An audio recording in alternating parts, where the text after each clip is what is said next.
kondisimu, pengalamanmu sewaktu bekerja tim subuh?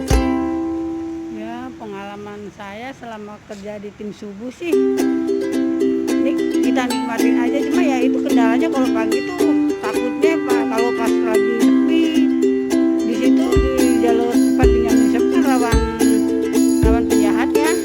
Yang kita takutin ya sewaktu-waktu ada penjamretan atau ada pembegalan, kita kan nggak bisa apa-apa. Ibarat kata kita pun mau membantu, kita takut bermasalah di kemudian harinya, jadi ya terpaksa kita harus cukup diam aja. Yang penting kita harus mau sendiri aja, buat diri kita sendiri aja udah. Berarti pernah lihat dong kalau penjamretan atau begal di situ ya? Pernah nggak lihat atau pernah nggak tahu kalau di Benyamin Sueb itu ada seperti itu? Pernah sih sewaktu saya lagi istirahat, ada ibu-ibu lagi nunggu angkot mungkin ya, nunggu angkot atau nunggu jemputan suaminya. Tiba-tiba ada sebuah motor NMAX, dia dikendarai dengan 2 orang, tiba-tiba menjamret HP ibu itu. Cuma kita juga nggak bisa berbuat apa-apa karena dia juga mengendarai motor, dia melaju dengan kencang sekali. Gitu ya. Jadi Bu Sumira itu langsung lihat seperti itu Di depan mata di depan mata lagi. ya. Itu kira-kira jam berapa itu? Kira-kira jam 9 pagi. 9 pagi ya. Oh, kalau jam 9 sebenarnya udah mulai terang ya. Tapi karena lokasi seperti itu kan, tempat yang rame, tempat yang bebas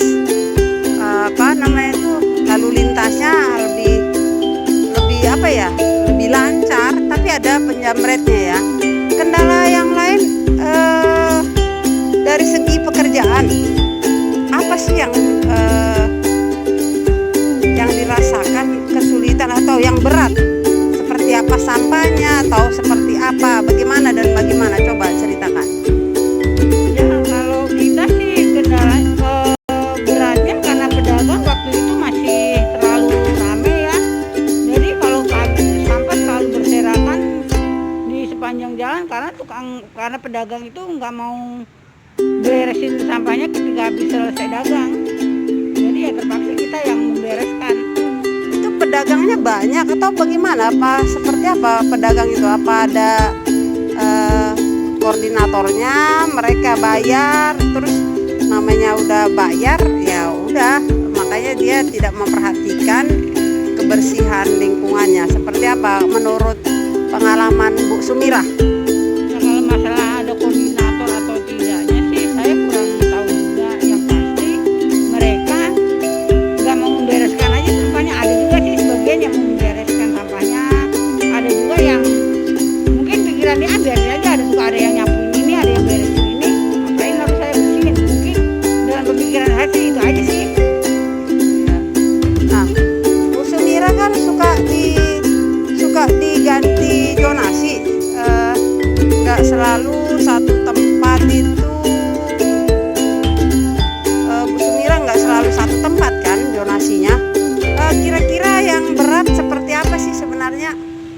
Kalau yang berat itu waktu ketika kita masih megang di depan samping Gapura RW 4 ya. Itu waktu itu karena memang orangnya kurang, jadi kita yang mau membersihkan di depan RW 4. Tapi sekarang sih di depan RW 4 itu udah dipegang sama yang bingung. Jadi kita sebatas dari Gapura aja sih waktu di jalan jalur Ranggat. Berarti di RW 4 itu banyak sampah apa memang tempatnya orang lain pada lewat, pedagang pada lewat dari situ? Kebetulan RW 4 itu adalah wilayah Jiung ya. Jiung itu tempat dagang. Pada malam hari mereka sangat-sangat padat, para pedagangnya di situ jualan. Nah, seperti ini kan bulan puasa, terus pandemi juga, pandemi COVID. Apakah PPSU itu bekerja seperti biasa menurut Sumira atau bagaimana bagaimana yang diperlakukan di kebun kosong? Ya mereka sih bekerja seperti biasa, tidak ada mengurangi cara dia bekerja, cuman waktunya aja agak dipersingkat. Yang biasa kita pulang jam 1, untuk sementara ini kita pulang jam 11. Kalau sibuk ya, Ya. kalau subuh. Mungkin ya kalau pandemi udah selesai mungkin kembali lagi ke awal. Oh, gitu ya. Sekarang kita kan diganti nih menjadi tugasnya Bu Sumira itu nyapu-nyapu di dalam. Bagaimana menurut pandangan Bu Sumira? Bagi saya di luar ataupun di dalam itu sama aja. Yang penting intinya kita bekerja dengan ikhlas dan kita jalanin aja apa adanya. Terima kasih ya Bu Sumira.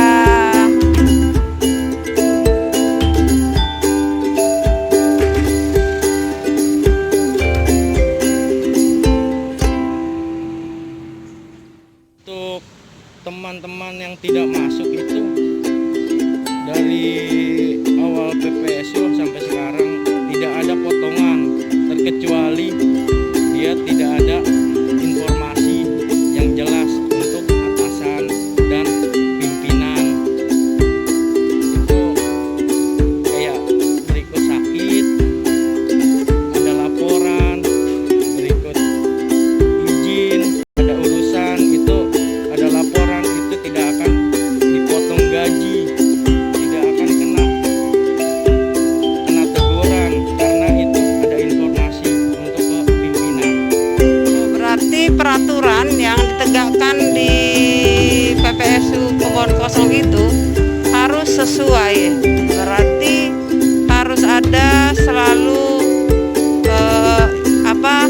informasi ke pimpinan atau ke WA grup ya. Jadi kalau nggak masuk ya harus ada beritanya. Tapi kalau nggak ada beritanya pasti akan dipotong. Artinya walaupun sakit, walaupun ada urusan keluarga harus ada informasi, harus ada minta izin dari pimpinan. Begitu ya dia. Oke.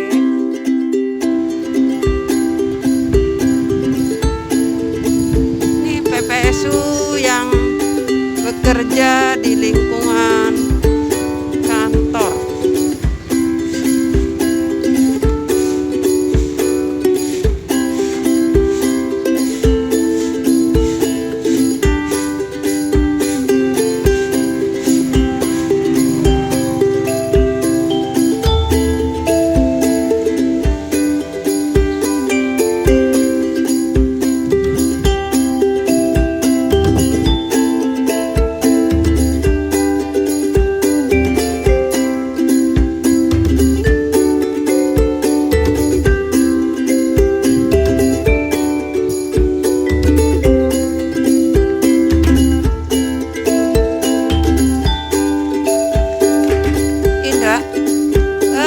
Indra udah berapa lama sih jadi PPSU? Coba ceritakan. Dari awal sih Bu, Tahun berapa? 2015. 2015 ya. Apakah tidak ada pekerjaan yang lain? Kenapa kamu kok nyari pekerjaan jadi PPSU? Apa sebabnya? Dulu kan saya ada juga mau itu ada pengumuman buat ada pembukaan pekerjaan di kelurahan, ya saya ikut karena saya emang butuh kerja juga sih. Oh ya, pada saat itu kamu belum ada kerjaan gitu. Terus apa yang bikin kamu menarik untuk pengen ikut jadi PPSU selain ini kan pekerjaan kotor, namanya pekerjaan kotor, masuk saluran, masuk ya buang-buang sampah yang menjijikkan seperti itu. Apa yang menarik? Kok kamu mau sih sebenarnya jadi PPSU itu? Tugas pekerjaan ini sih Bu, jadi kita ikutin lah. Jadi hitung-hitung kita belajar juga kebersihan ya. Biar tahu cara ngebersihin gimana. Jadi kita punya pengalaman juga buat di rumah, bisa buat jadi contoh buat keluarga juga di rumah. Oh iya, berarti dibuat mau jadi PPSU itu untuk belajar juga, belajar untuk menerapkan kebersihan di rumah ya, begitu kira-kira. Selain itu apa Mas yang menarik? Apakah dari segi gaji atau dari segi apa? Ya, dari awal saya sama kerja juga kan gaji juga masih kecil Bu. Iya, gajinya dulu masih kecil. Berapa dulu? Berapa? Dulu 1,7. 1,7 apa? 2,7? Baru naik 2, yang awal. Tapi kan ada pekerjaan yang lain di luar sana, misalnya Gojek atau pekerjaan di pasar atau pekerjaan apalah yang jadi kurir, jadi apa? Kira-kira menurut Indra, apalagi yang bisa menarik perhatianmu menjadi seorang PPSU? Gak apa-apa sih Bu, cuman ya kan duluan saya kan juga emang butuh pekerjaan juga dulu. Dan juga saya kan sempat jadi tertarik juga kan, dulu kan belum ada PPSU karena ada pembukaan PPSU, pengen tahu PPSU itu apa sih. Nah, semenjak saya masuk PPSU itu saya jadi tahu lingkungan, tahu wilayah. Dulu saya boro-boro Bu sebelum masuk sini tahu wilayah gitu. Semenjak saya masuk sini alhamdulillah tahu wilayah. Oke ya. Mari kita lanjutkan melihat lokasi-lokasi pekerjaan mereka.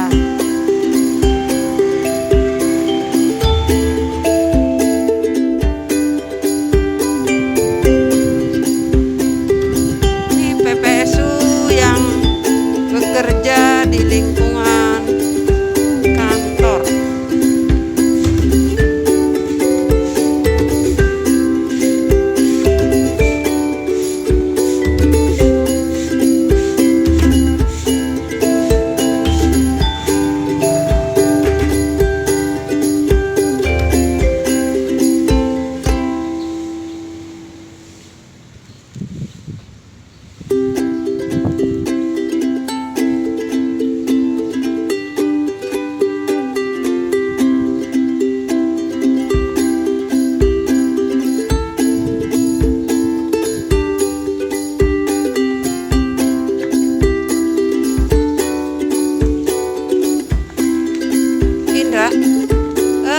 Indra udah berapa lama sih jadi PPSU? Coba ceritakan.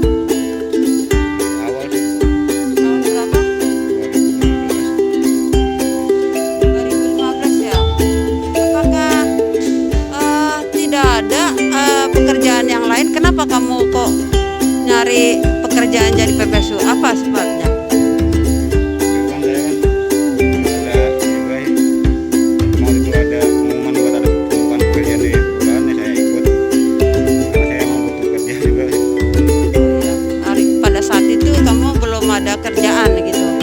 Terus apa yang bikin kamu menarik untuk pengen ikut jadi PPSU? Selain ini kan pekerjaan kotor, namanya pekerjaan kotor, masuk saluran, masuk ya buang-buang sampah yang menjijikkan seperti itu. Apa yang menarik? Kok kamu mau sih sebenarnya jadi PPSU itu? Emang udah tugas pekerjaan ini sih Bu, jadi kita ikutin lah. Jadi hitung-hitung kita belajar juga kebersihan ya. Biar tahu cara ngebersihin gimana. Jadi kita punya pengalaman juga buat di rumah, bisa coba jadi contoh buat keluarga juga di rumah. Oh iya, berarti dibuat mau jadi PPSU itu untuk belajar juga, belajar untuk menerapkan kebersihan di rumah ya, begitu kira-kira. Selain itu apa Mas yang menarik? Apakah dari segi gaji atau dari segi apa? Awal saya sama kerja juga kan gaji juga masih kecil Bu. Iya, gajinya dulu masih kecil. Berapa dulu? Berapa? Dulu 1,7. 1,7 apa? 2,7? Baru naik 2, yang awal 1,7. Tapi kan ada pekerjaan yang lain di luar sana, misalnya Gojek atau pekerjaan di pasar atau pekerjaan apalah yang jadi kurir, jadi apa? Kira-kira menurut Indra, apalagi yang bisa menarik perhatianmu menjadi seorang PPSU? Ya, nggak apa-apa sih, cuman kan duluan saya kan juga emang butuh kerjaan juga dulu. Dan juga saya kan sempat jadi tertarik juga kan. Dulu kan belum ada PPSU kan ada pembukaan PPSU, pengen tahu PPSU itu apa sih. Nah, semenjak saya masuk PPSU itu saya jadi tahu lingkungan, tahu wilayah. Dulu saya boro-boro sebelum masuk sini tahu wilayah. Semenjak saya masuk sini, alhamdulillah tahu wilayah. Ya. Mari kita lanjutkan melihat lokasi-lokasi pekerjaan mereka.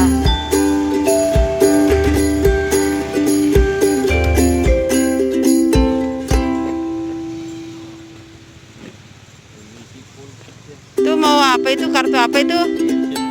Kartu bensin ya, bensin. Pakai apa kalau mau beli bensin? Menggunakan kartu Pertamina yang diberikan oleh pemerintah.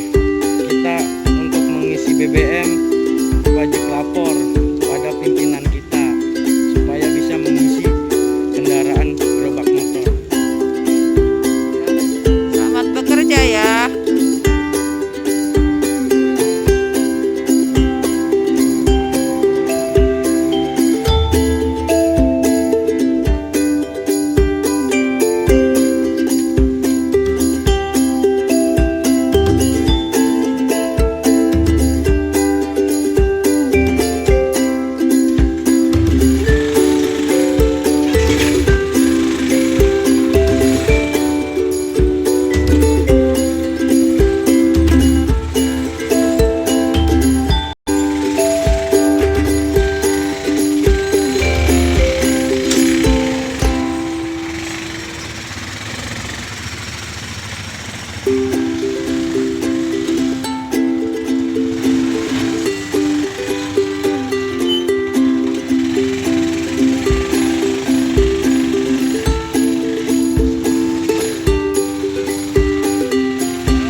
Mereka berangkat ke lapangan membawa gerobak motor.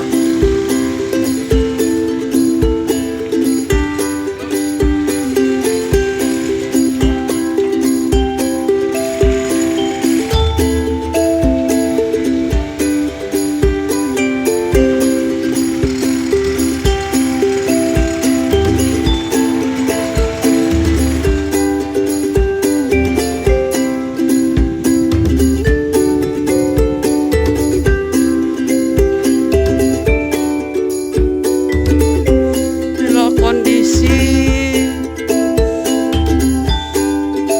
PPSU lagi bekerja saat pandemi COVID-19, disertai dengan bulan puasa juga. Mereka tetap bekerja seperti biasa agar wilayah selalu terjaga kebersihannya.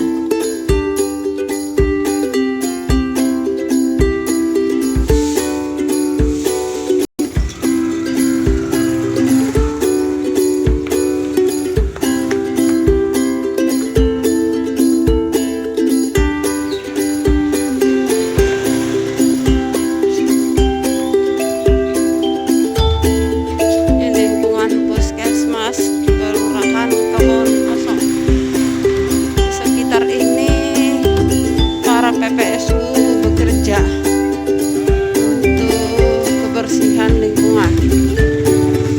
Ini para pedagang kelapa muda yang sering mereka juga membuang sampah sembarangan, tapi PPSU juga harus mengangkat apabila ada sampah-sampah kelapa muda.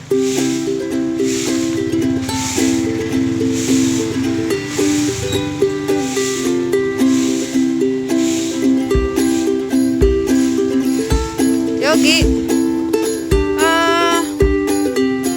mau nanya-nanya Gi, seperti apa sih pengalamanmu selama kamu jadi PPSU? Ya, pengalaman saya kalau PPSU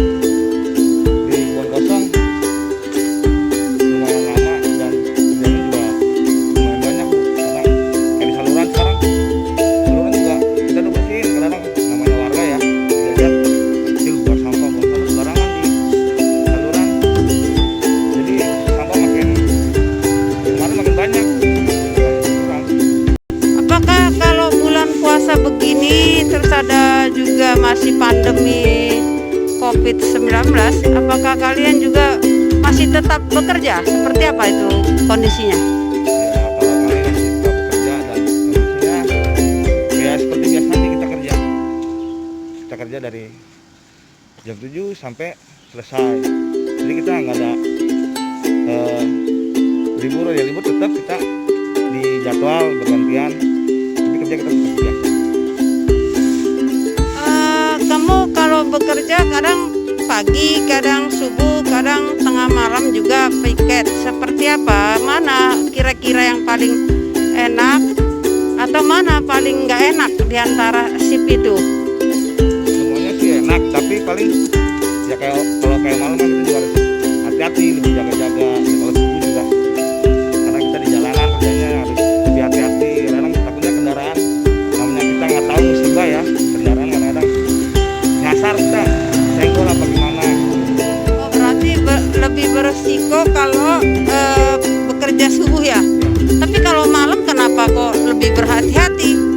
Hati-hatinya kan kita juga nggak tahu ya musibah namanya malam, dan kita juga kadang-kadang keliling monitor namanya, dan antisipasi tawuran juga, bantu-bantu gitu. Oh, begitu. Berarti PPSU juga ikut melaksanakan pengawasan terhadap tawuran ya? Iya, kita juga ngebantu lingkar wilayah untuk monitor perkumpulan anak-anak nongkrong. Jadi kita dihimbauin supaya bubar, jangan ngumpul-ngumpul, jangan nongkrong seperti itu kalau malam. Oh iya, kondisi Kebon Kosong ini sangat sering terjadi tawuran anak-anak remaja, tawuran anak-anak kecil yang sering diawasi oleh 3 pilar, tapi PPSU itu juga ikut serta mengamankannya. Dalam setahun, Yogi, dalam setahun itu pernah kamu rasakan berapa kali sih ada tawuran yang kamu lihat? Ya, apalagi kalau puasa begini tuh kadang-kadang habis sholat subuh itu kadang-kadang ngumpul sama bercanda lama-lama jadi terus tawuran. Sering kita lihat mah ya enggak, soalnya bisa kemarin-kemarin bisa seminggu, sekarang alhamdulillah karena dibantu sama polisian, dari tentara, dari Pol PP kita kerjasama, alhamdulillah sekarang sudah sedikit berkurang. Biasanya tawuran itu sekitar jam berapa sih? Apakah tengah malam? Apakah subuh atau gimana? Terus posisinya mereka itu di mana aja sih sebenarnya yang sering tawuran itu? Biasanya sih kalau tawuran itu hampir pagi, jam-jam sekitar setengah 4, jam 5 itu mereka baru mulai. Itu yang sering di Kebon Kosong Raya, Jalan Benyamin Sueb, di dekat jembatan Jiung, Jalan Kemaran Tumpol, itu sering. Apakah yang tawuran itu masyarakat Kebon Kosong atau seperti dari mana nih kira-kira datangnya mereka tawuran? Ya, kadang-kadang mereka juga ngajak temennya ikut tawuran di sini. Dari mana? Kalau nama dari daerahnya kurang tahu, tapi ya mungkin orang wilayah kita juga ada, tapi kita selalu mengimbau orang wilayah untuk udah jangan tawuran. Kalau tawuran tangkap datang polisi, tes gitu sekarang. Oh begitu ya. Jadi ada takutnya juga mereka ya. Ya. Namanya Kelurahan Kebon Kosong, Kecamatan Kemayoran, paling sering tawuran karena mungkin tempatnya itu ya luas, ada di pinggir kali. Mereka paling senang bermain.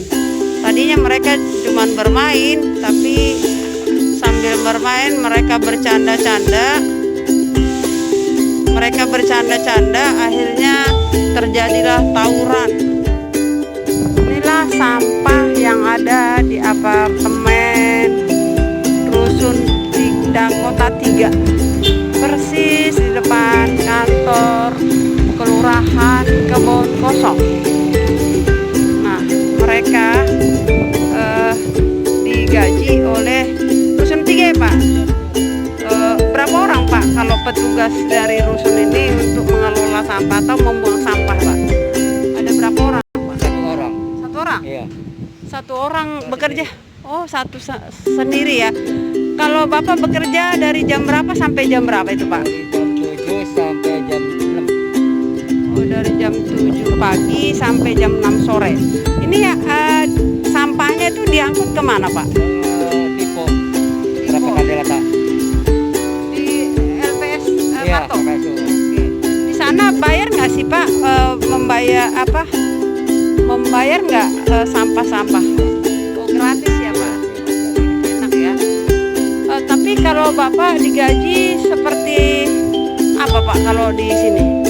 Bulanan. Bulanan ya? Lumayan ya, Pak ya? Alhamdulillah kalau buat makan ya cukup lah. Kalau dia motor ya nggak nyampe sebulan. Kira-kira berapa rit Bapak membuang sampah seperti itu? Berapa gerobak? 4 gerobak ya? 4 gerobak tiap hari. Tapi tiap hari masuk begitu ya, Pak? Kalau lagi pada sehat 4 gerobak, kalau kurang sehat 3. Sehari? Oh, begitu ya, Pak ya. Begitulah kira-kira pengalaman. Bapak namanya siapa, Pak? Pak Tata, sebagai pengelola sampah di apartemen ya, rusun 3 ya, rusun tahap 3 yang persis di depan kantor kelurahan Kebon Kosong. Jadi sampahnya 4 rit satu hari seperti ini, 4 gerobak kalau normal. Tapi kalau sepi bisa jadi 3 ya, Pak ya. Bisa jadi 3. Tapi saat pandemi begini berapa gerobak, Pak? 3 lah anggap aja dah, kalau 4 kayaknya kurang. Saat pandemi COVID begini bisa 3 gerobak tiap hari, Pak ya. Itulah situasi yang dialami oleh Bapak Tata di rusun tahap 3. Pengangkutan sampah yang ada di rusun ini dibuat seperti begini. Ada gudangnya. Nah, seperti ini gudangnya. Jadi semua sampah masuk ke dalam gudang tersebut. Nanti Pak Tata akan mengambil tiap hari mulai jam 7 sampai jam 6 sore.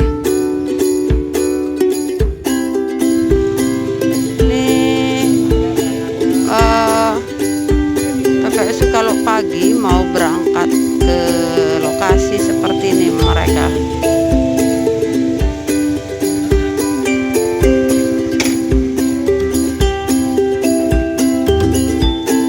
Saat pandemi COVID-19, PPSU mau berangkat bekerja ke lapangan.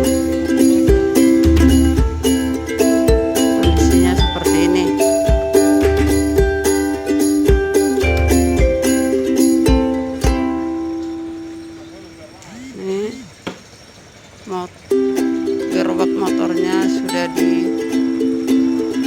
ditiriskan untuk dapat dipakai kembali ke lapangan. Masuk apa, Di? Masuk pagi ya? Oh, tim kru ya? Oke. Kamu udah lama belum bawa gerobak motor? Ya? Udah lama? Berapa tahun kamu bawa gerobak motor? Berapa? 2015. Pertama-tama kamu bisa bawa gerobak motor itu kamu sendiri yang belajar atau masih apa ada pelatihannya?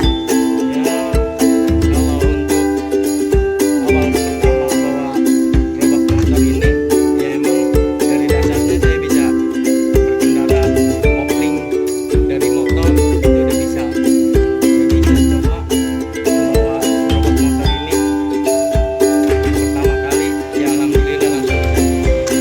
Oh, berarti tidak tidak diajari dulu, tidak dilatih dulu oleh dinas kebersihan, dipanggil dulu ke dinas atau ke Sudin, baru tahu. Tapi sebenarnya tahu sendiri ya. Iya, tahu sendiri Bu.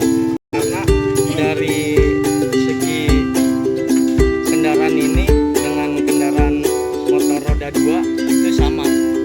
Sama ya. Cuma dia memiliki beban lebih berat. Nah justru dia memiliki beban yang berat kan kadang kesulitan. Seperti orang dia biasa bawa motor roda 2, kendaraan roda 2.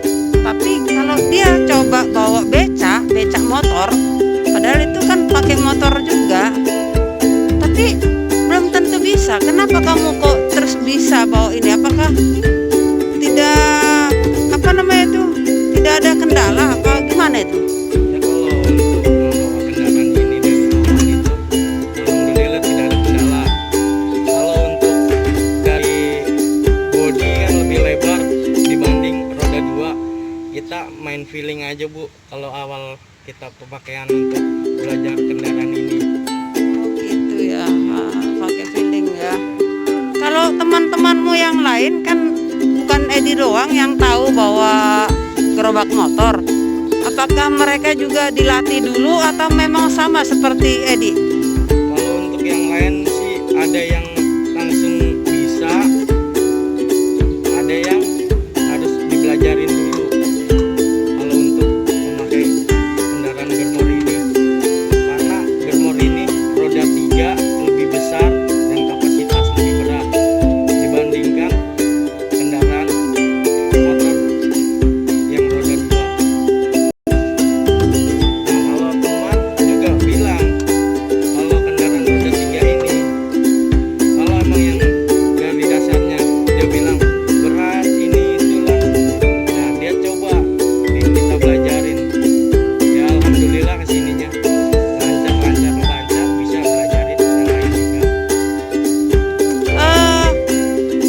Kendala apa yang kamu rasakan selama kamu membawa gerobak motor di lapangan? Seperti apa? Coba ceritakan. Kalau untuk kendala, kalau menurut saya sih alhamdulillah ini kendaraan ini untuk angkut beban sampah masih menampung, dan untuk perjalanan juga ya alhamdulillah ini lancar, normal dari segala mesin, semua pun enak. Misalnya nih, apakah kadang koplingnya putus atau apanya ini? Kira-kira spare part yang sering mengalami kendala di lapangan. Apakah bisa Anda cerita? Kalau untuk kopling dia normal, tapi kalau untuk apa namanya spion begini, rata-rata spion yang sering copot. Kalau untuk mesin ya alhamdulillah bagus dah, mesin ini emang mesin kuat ya, untuk beban seberapa yang kita angkut ini kuat. Oh iya, malah spionnya ya. Spionnya kenapa itu? Apakah ditarik-tarik sama PPSU waktu jalan atau bagaimana kok malah spionnya yang cepat rusak? Kalau spion ini kena hujan panas dia lama-lama tidak kuat untuk dudukan spion isinya. Ini rata-rata spion yang udah copot. Kadang saya lihat gerobak motor itu punya kendala, kadang dia sering putus tali koplingnya udah putus, terus kadang itu apa yang apa ini alat yang untuk injakan itu Ukuran gigi ini ya dibilang teman juga ada yang bilang rusak, seperti udah dol, jadi masuk gigi itu pun udah tidak bisa karena kan ya beban berat yang cepat masalah ya ini dia seperti injekan gigi. Oke deh, kira-kira seperti itu bincang-bincang kita dengan Edi yang ada di Kelurahan Kebon Kosong yang tugasnya membawa gerobak motor selama kurang lebih dari 2015 sampai 2020. Berarti sudah pengalaman nih namanya Edi nih. Edi tinggalnya di mana? Kalau saya tinggal masih di wilayah Kebon Kosong sekarang karena tempat tinggal saya udah dibongkar menjadi Wisma Atlet, saya pindah kontrak sendiri di Kelurahan Serdang, wilayah Serdang. Tapi Kelurahan Serdang itu kan termasuk wilayah Kecamatan Kemayoran juga kan. Apakah Anda itu kesulitan nggak kalau dari Serdang menuju ke Kebon Kosong? Apakah kesulitan untuk bangun pagi saat bekerja pagi atau bagaimana? Kalau untuk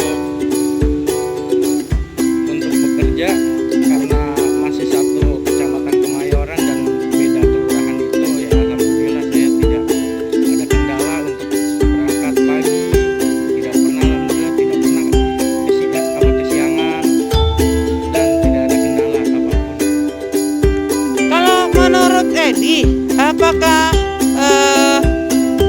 kedisiplinan yang diterapkan di Kelurahan Kebon Kosong itu apakah merasa berat nggak, atau memang pengawasnya itu tidak disiplin, dia membiarkan PPSU begitu saja, atau bagaimana menurut Edi?